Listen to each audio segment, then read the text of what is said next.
शिव के प्रति भरोसा, थोड़ी मेहनत हाथ की, बाकी कृपा भोले।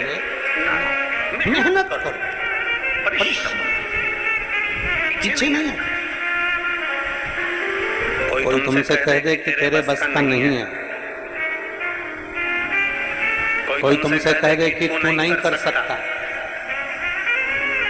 कोई कह दे तुमसे कि तेरी गवर्नमेंट जॉब नहीं लगेगी, कोई तुमसे कह दे कि तेरा इंटरव्यू में तू पास नहीं होगा, कोई तुमसे कह दे कि तू इस सब्जेक्ट में नहीं निकल सकता, कोई तुमसे कह दे कि तू सीए नहीं बन सकता, तब उसको एक बार शिव महापुराण की कथा सुनने का मौका देना और उससे कहना कि इतनी मेहनत कर, दुनिया की चुनौती को अपने दिल में रख और चुनौती को दिल में रखकर उसको उस मेहनत के बल पर आगे बढ़कर नौकरी लगा कर अपनी मेहनत। कैसे नहीं होगा जी, कैसे नहीं, कैसे नहीं। हार किसकी होती है? जो मेहनत ही नहीं करता। हार किसकी है? जो मेहनत ही नहीं करता। दुकान खोल कर बैठ गया, उसके बाद मन ही नहीं लग रहा क्योंकि इसमें व्यापार अच्छा नहीं चलेगा, व्यापार अच्छा नहीं चल रहा, व्यापार अच्छा नहीं चल रहा, क्योंकि तुम रुचि नहीं है ना, तो उसमें संघर्ष ही नहीं कर रहा, तो उसमें मेहनत ही नहीं कर रहा।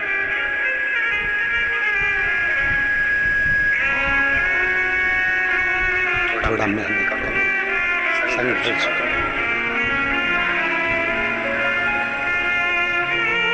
आपका संघर्ष, आपकी मेहनत आपको कभी पीछे नहीं हटेगी। थोड़ी मेहनत हाथ की, बाकी कृपा भोले नाथ की। बस वो मेहनत, वो संघर्ष आपका, वो मेहनत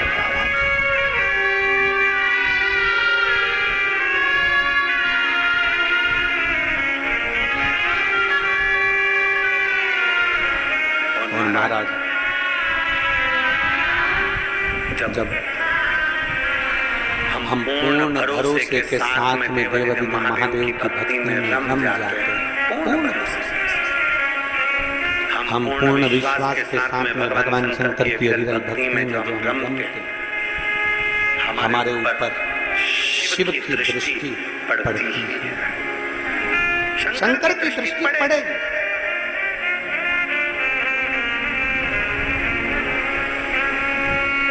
आप इतनी सारी माताएं बैठी हैं, आपके साथ अगर कोई बच्चा आया होगा ना, वो बच्चा जहाँ खेल रहा होगा ना, माँ कथा भी सुन रही होगी ना, तो उसका ध्यान अपने बच्चे पर जरूर होगा। बोलो तो जरा सही है कि गलत है? बच्चा अगर खेल रहा होगा तो माँ का ध्यान अपने बच्चे पर जरूर। बच्चा कहाँ है? माँ का ध्यान उस पर है।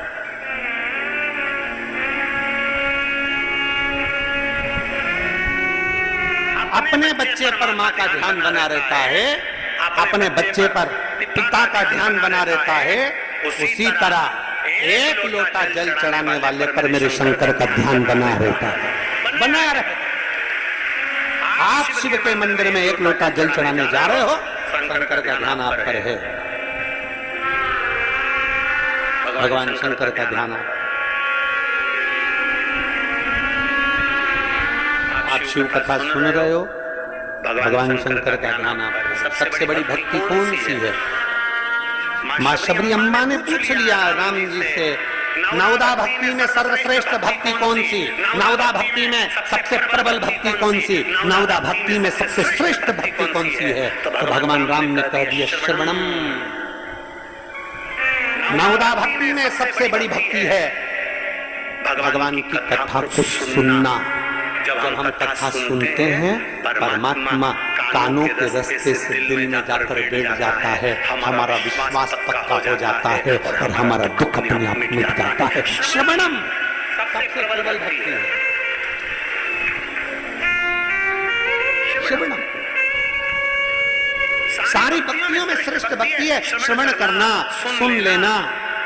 पर आज के जमाने में सुनने की तो आदत नहीं है महाराज।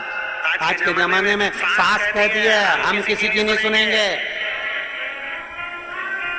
बहू कह देती है हम भी किसी की नहीं सुनेंगे, बेटा कह देता है मैं किसी की नहीं सुनूंगा, बाप कह देता है मैं किसी की नहीं सुनूंगा, भाई कह देता है मैं किसी की नहीं सुनूंगा, पोता पोती कह देते हैं हम किसी की नहीं सुनेंगे, तो क्या सियोर वाला महाराज सुनेगा?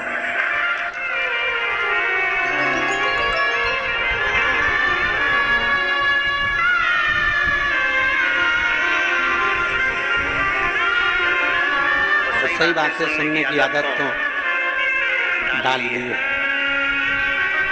डालना चाहिए सुनने की।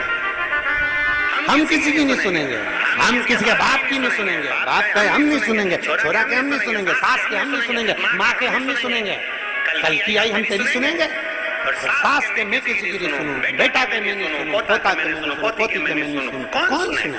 आज के समय में कोई सुनना नहीं चाहता। तो यहाँ राम जी कह रहे हैं सबरी अम्मा को सर्वप्रथम भक्ति, सबसे श्रेष्ठ भक्ति, सारी भक्तियों में श्रेष्ठ भक्ति है श्रवणम, कथा को सुनना, बातों को सुनना, श्रवण करना और अपने अंदर उतारना, ये श्रेष्ठ भक्ति है। जिसने कथा को सुनना प्रारंभ कर दिया, जिसने कथा में दिल लगाना प्रारंभ कर दिया, कथा को सुनते सुनते उसके अंदर विश्वास पक्का हो गया, तो उसके अंदर इतना विल पावर आ जाता है, इतना बल आ जाता है कि वो आखिरी में जीत ही जाता है, वो हार करना।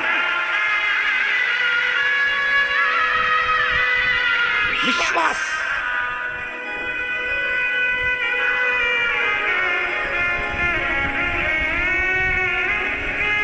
सुनो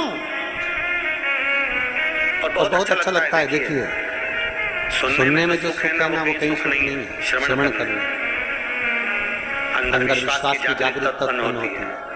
और हम तो साधुवाद देते हैं, कई कई कथाएं जब कहीं जाते हैं कोई बुलाता है और वहां जब कथाओं में पहुंचते हैं तो इतना शोरगुल होता है उस कथाओं में, इतना शोरगुल होता है। जब कोई बुलाता है हम कथा में जाएं तो इतना शोरगुल होता है।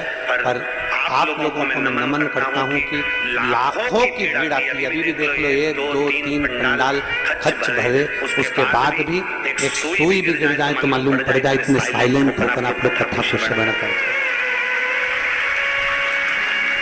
इतने साइलेंट होकर आप कथा का स्थान ग्रहण करते हो, इतने एकदम शांत, एकदम श्रवणम सुनो।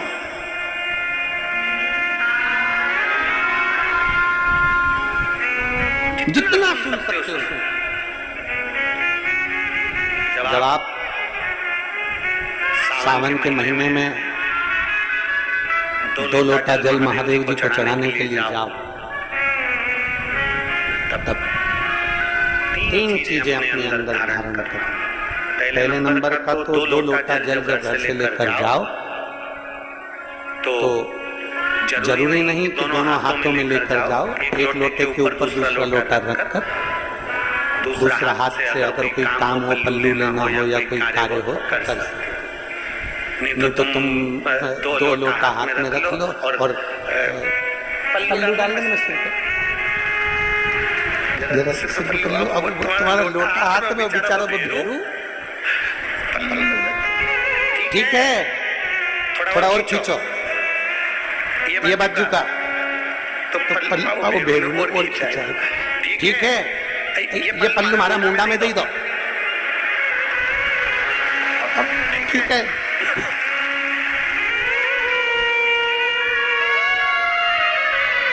और थोड़ी दूर चलिए और याद आ गया, ओ बाप, इतने में भेरू का क्या हो गया,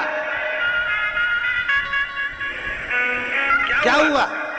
तुम्हारे फूल माला की पन्नी तो ही रह गई, जरा उठाओ, उठाओ जरा, ये ले, कमर में खोसी दो,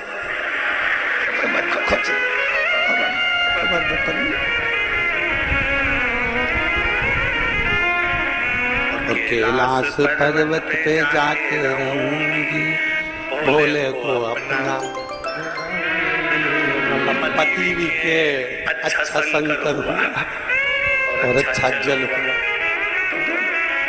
निवेदन है, अगर 2 लोटा हाथ में ना तो एक के ऊपर एक लोटा रखकर भगवान की भक्ति धारण करते हुए 3 चीजों में एक चीज जल 2 लोटा, दूसरा श्री शिवाय नमस्तुभ्यम का जाप पूरे सावन के महीने में से कम 5 दिन ऐसे निकालना कि बेलपत्री के पेड़ की छांव में बैठकर हम श्री शिवाय नमस्तुभ्यम की कम से कम एक माला जरूर करें।